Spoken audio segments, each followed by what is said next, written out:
کچھ لوگوں کا مزاج ایسا ہوتا ہے کہ دوسرے کی جیب پہ ہاتھ صاف کرنا، کہ یہ کیوں ترقی کر رہا ہے، یا یہ ہے کہ اس کی جیب میں کیوں پیسہ ہے، اس کے ہاتھ میں کیوں یہ چیز جائے، اس کی زمین کیوں بڑھے، اس کا حصہ کیوں اس کو ملے، کل کو یہ اوپر ہو جائے گا، کل کو یہ ترقی کر جائے گا، کیوں نہ ابھی اس کے پاؤں پہ پاؤں رکھا جائے، ابھی اس کے ہاتھوں کو روکا جائے، ابھی اس کے دماغ کو مفلوج کیا جائے، ابھی اس کو اپنے ماتحت کیا جائے، ابھی اس کو اپنا گرویدہ بنایا جائے، ابھی اس کو کچھ لالچ اور سبز باغ دکھایا جائے، تاکہ کل کو یہ ہمارے پاس ہی رہے، ہمیں چھوڑ کر کسی اور جگہ پہ جانا اس کے لیے مشکل ہو جائے۔ تو کیا کرتے ہیں، اس کے جتنے ہی آمدنی کے راستے سے اس کو ختم کرنے کے یا اپنی طرف موڑنے کی کوشش کرتے ہیں۔ مثال کے طور پر وراثت عام طور پر یہ مشترکہ چیز ہوتی ہے، والد صاحب کی زندگی میں یا ان کے بعد آخر ایک مشترکہ چیز ہوتی ہے تو اس کو تقسیم کرنا ہوتا ہے۔ تو جس بندے کے مزاج میں یہ گھٹی پڑی ہوئی ہوتی ہے کہ مجھ سے آگے کوئی نہ نکلے، مجھ سے ترقی کوئی نہ زیادہ کرے اور میرے ماتحت ہی رہ جائے، تو پھر اس کے مزاج میں ہمیشہ کے لیے ہی یہی چیز پیوست ہو جاتی ہے، اور کوئی موقع وہ اپنے ہاتھ سے جانے نہیں دیتا کہ اس کو ابھرنے دیا جائے، تو اس کا حصہ بھی اپنے پاس رکھ لینا۔ حتیٰ کہ عام طور پر یہ لفظ بہنوں کے بارے میں استعمال ہوتا ہے کہ بہنیں چاہے غریب بھی ہوتی ہیں لیکن ان کے دل میں تھوڑی سی ماں والی نرمی ہوتی ہے، بھائیوں کا احساس وہ زیادہ کرتی ہیں، اور بھائی ایسے نکمے ثابت ہوتے ہیں کہ ان کا ذرا برابر بھی احساس نہیں کرتے، بلکہ کیا کرتے ہیں، ان کے پاس جو زمین ہوتی ہے وہ لے لیتے ہیں، بی ہمیں دے دو، یا یہ نہیں، ان کے پاس بعض دفعہ ان کے نام ہو چکی ہوتے ہیں، اس کے باوجود وہ واپس لے آتے ہیں، اتنے بے حیث اور بے ضمیرے ہو چکے ہوتے ہیں بعض دفعہ۔ حتیٰ کہ کرنا نہیں چاہیے ایسا۔ جو آدمی ظلمن ایسے کرتا ہے، ظالم بن کے ایسا کرتا ہے، اس کا تو اتنا گناہ زیادہ ہے، بلکہ ایک گھونٹ پانی ہو وہ بھی اگر کوئی آدمی کسی کے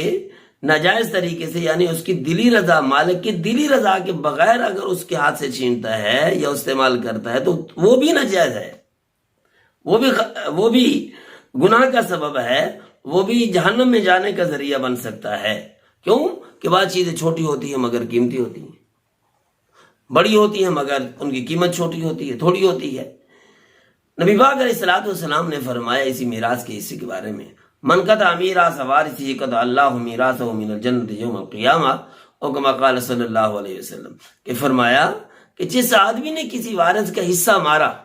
چاہے وہ قانونی پھل جڑیاں جتنی بھی استعمال کر لے، عدالت اس کو لکھ کر دے دے کہ یہ حصہ آپ کا ہے، بلکہ نبی پاک علیہ السلام نے فرمایا کہ کوئی آدمی اگر تیز ترار ہو، اپنی زبان کا تیز ہو، مجھ سے وہ اپنی بات منوا لے، حالانکہ حقیقت میں وہ اس کا حقدار نہیں تھا، تو اس نے گویا کہ جہنم کا ایک ٹکڑا مجھ سے لے لیا۔ جب نبی علیہ الصلوۃ والسلام یہ فرما رہے ہیں تو پھر عام آدمی کیا لکھے گا، عام جج کیا لکھے گا، قاضی کیا لکھے گا؟ تو جب یہ حالت ہے تو کیوں اپنے آپ کو سیدھا سادہ جہنم میں ڈالتے ہو، کیوں جہنم کے ایندھن بناتے ہو؟ ان الذین یاکلون اموال الیتامی ظلما انما یاکلون فی بطونہم نارا وسیصلون سعیرا۔ جو لوگ یتیموں کا حق ناجائز طور پہ کھاتے ہیں تو سمجھے وہ جہنم کا ایندھن اپنے اندر بھر رہے ہیں، اور ان قریب جہنم میں پہنچ جائیں گے۔ تو وہ روٹی نہیں کھا رہے، وہ ان کی زمین نہیں لے رہے، بلکہ جہنم کا ٹکڑا لے رہے ہیں۔ تو کوئی آدمی چاہے وہ شریف ہے، بولتا نہیں ہے، تو تب بھی کسی کا حصہ لینا ناجائز ہے۔ اگر کوئی تیز ترار ہے لیکن قانونی جنگ میں وہ ہار جاتا ہے، چاہے وہ جج 10 دفعہ لکھ دے، تو پھر بھی وہ اس کے لیے حلال نہیں ہے۔ ان چیزوں کا خیال رکھیں، اپنے آپ کو جہنم میں نہ ڈالیں، کسی یتیم کے بچوں کے وجہ سے اپنے آپ کو جہنم میں نہ ڈالیں۔ کل کو کون کس کا سہارا بنے گا؟ آج آپ کٹھی کر کے جائیں گے، کھائیں گے پچھلی اولاد، لیکن جہنم میں اکیلا چلے گا تو۔ اور پھر ناحق رزق کی وجہ سے اتنی سخت دلی پیدا ہوتی ہے، اتنا بندہ بد مزاج اور گندے مزاج والا ہو جاتا ہے، اتنا بد مست ہو جاتا ہے وہ انسان کہ پھر کسی کی اچھی بات بھی اس کو اچھی نہیں لگتی، حق بات بھی اس کو اچھی نہیں لگتی، حقیقت بھی اس کو اچھی نہیں لگتی، پھر کرنا تو دور کی بات ہے بلکہ اس کو سننا بھی اچھا نہیں لگتا۔ تو پھر کون ساتھی ہوگا تمہارا؟ دنیا کے اندر بھی بدنامی کما کے گئے، لوگ کہیں گے یار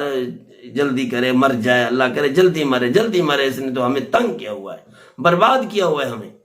تو پھر کیا فائدہ ہوا؟ قبر میں بھی آگ، یہاں پر بھی بدنامی۔ اپنے آپ کو سمجھائیں اور اپنے ذہن کو مطمئن کریں، جو کچھ مل گیا وہ ٹھیک ہے، جو ہمارے حق کا ہے وہ ہمارا ہے، وہ ہمارے لیے حلال ہے۔ اگر حلال نہیں کھایا تو سمجھے وہ حرام ہے، اور حرام جسم جو حرام سے پلا ہوا جسم جو وہ جہنم کے زیادہ لائق ہے۔